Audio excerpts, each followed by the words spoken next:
अरे के अंदर मैं और एक विषय उल्लेख करना चाहता हूं। पिछले नीट की मामला जब सामने आई है,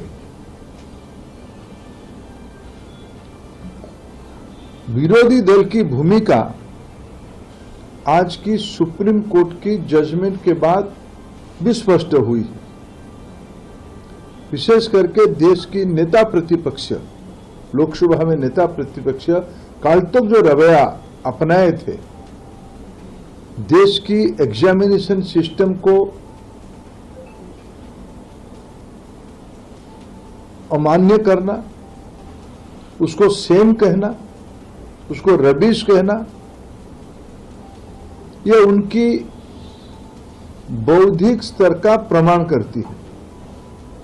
आज देश की इसी सारे कॉम्पिटिटिव एग्जामिनेशन में, ना केवल भारत में, विश्व में हमारी आईआईटीएन, हमारी भारतीय शिक्षा व्यवस्था से पढ़े हुए इंजीनियर्स, डॉक्टर्स, आईआईएम जैसे इंस्टीट्यूशन से पढ़े हुए विद्यार्थी दुनिया में अपना प्रतिष्ठा बनाए हैं। भारत की इसमें प्रतिष्ठा बनी है।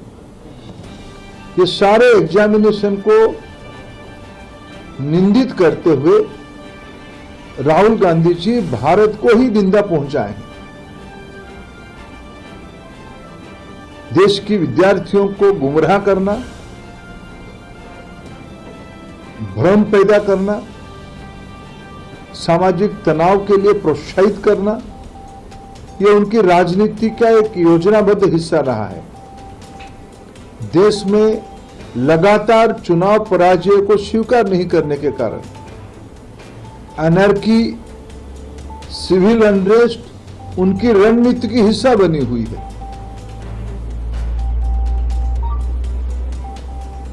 मैं उनको अपील करता हूं, पिछले दिनों में देश के अंदर और समूचा विपक्ष की जो लोग, जिन लोगों ने इस गैर जिम्मेवाराना कामों में लगे थे, इन सबको मैं अपील करना चाहता हूं, कम से कम देश की नौजवानों को, देश की विद्यार्थियों को, उनकी अभिभावकों को वो माफी मांगना चाहिए।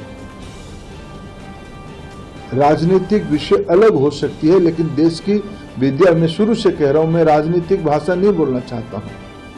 मैं कल लोकसभा में जिस प्रकार की कुतर्क दिया गया, भारत की शिक्षा प्रणाली को निंदित करने का अपचेष्टा किया गया, आज मैं अत्यंत दुख के साथ मर्यादा में रहते हुए अपील करना चाहता हूं कि आपने देश को ठेस पहुंचाया है, देश में अनर्की खड़ा करना चाहे, देश में एक सिविल अनरेस्ट हो, ये उसके आपने षड्यंत्र किया, देश आपको माफ नहीं करेगा। राजनीतिक प्रतिद्वंदिता अलग हो सकती है, राजनीतिक वाद विवाद अलग हो सकती है, लेकिन देश के विद्यार्थी बच्चे सभी के हैं, ये कोई पार्टी के नहीं होते हैं।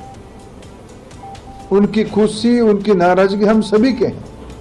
इसलिए मैं पिछले लगभग 2 महीने से सारा विषय को बड़े बारीकी से सरकार की ओर से हम देख रहे थे और संभाल भी रहे थे। हम भी कोशिश कर रहे थे कि कोई किसी भी प्रकार की हमारी वाणी के कारण किसी को आहत ना पहुंचे। लेकिन मित्रों, मैं आज फिर सुप्रीम कोर्ट की इस ऐतिहासिक जजमेंट के बाद फिर कहूंगा, सत्यमेव जयते, सच कभी छुप नहीं सकता है।